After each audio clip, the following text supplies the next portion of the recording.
குழந்தை சரியாகவே சாப்பிட மாட்டேங்குது டாக்டர், ஏதாவது சிரப் கொடுங்க அப்படின்னு நிறைய பேரண்ட்ஸ் என் கிளினிக்கில் கேட்குறாங்க. அந்த மாதிரி ஒரு சிரப்பே கிடையாதுங்க.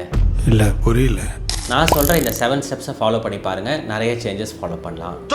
டிப் நம்பர் 1, குழந்தைங்க சாப்பிட மாட்டேங்கிறாங்கன்னு 2 மணி நேரத்துக்கு ஒரு வாட்டி ஏதாவது ட்ரை பண்ணிகிட்டே இருக்கிறது. Grazing, avoid grazing. Tip number 2, குழந்தை சாப்பிட மாட்டேங்கிறாங்க, பசியோடு இருக்காங்க, நம்ம சாலிட் ஃபுட்ஸ் ட்ரை பண்ணோம், உடனே சாப்பிட மாட்டேங்கிறாங்கன்ட்டு பால் கொடுத்துறாதீங்க. பால் கொடுத்து அவங்க பசியை தீர்த்துட்டா சாலிட் ஃபுட்ஸ் மேலே குழந்தைங்களுக்கு இன்ட்ரெஸ்ட்டே வராது. டிப் 3, மோர் தென் 1 இயர் பேபிஸ்க்கு கொதிக்கிற தண்ணியில் கொத்தமல்லி, சோம்பு, பட்டை, ஜிஞ்சர் அந்த மாதிரி சில ஸ்பைசஸை கொதிக்கிற தண்ணியில் வேக விட்டு அந்த எசன்ஸை குழந்தைங்களுக்கு கொடுத்து அந்த ஸ்பைஸ் மூலிமா பசியை தூண்டலாம். டிப் 4, குழந்தையில ஆக்டிவிட்டி ரொம்ப இம்ப்ரூவ் பண்ணுங்கள், ப்ரிஃபரபிளி அவுட்டோர் ஆக்டிவிட்டி. அவங்க நிறைய விளையாட விட்டு டயர்ட் ஆக்குனீங்கன்னா பசி தானாக தூண்டும். டிப் 5, குக்கிங் ரிலேட்டட் ஆக்டிவிட்டீஸில் குழந்தைகளை இன்வால்வ் பண்ணுங்கள். Simple cooking related activities like dish washing, vegetable washing, fruit washing அந்த மாதிரி பண்ணிங்கன்னா அவங்களுக்கு ஃபுட் மேலே இன்ட்ரெஸ்ட் கிரியேட் ஆகும். டிப் 6, குழந்தைங்க எப்பயுமே நாம தான் ஊட்டி ஆகிறோன்னு இல்லை, அவங்கள நிறைய ஒவ்வொரு தடவையும் சாப்பாடு கொடுக்கும்போது அவங்கள சாப்பிட்றதுக்கு அவங்களுக்கு ஒரு வாய்ப்பு கொடுக்கணும்.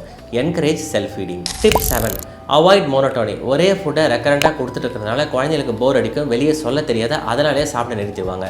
ஃபுட்டை வேறு ஃபார்மில் கொடுத்து பாருங்கள். ஃபார் எக்ஸாம்பிள், தோசையவே கலர்ஃபுல்லாக கொடுங்க. Keep the plate colourful, that will make the babies eat better.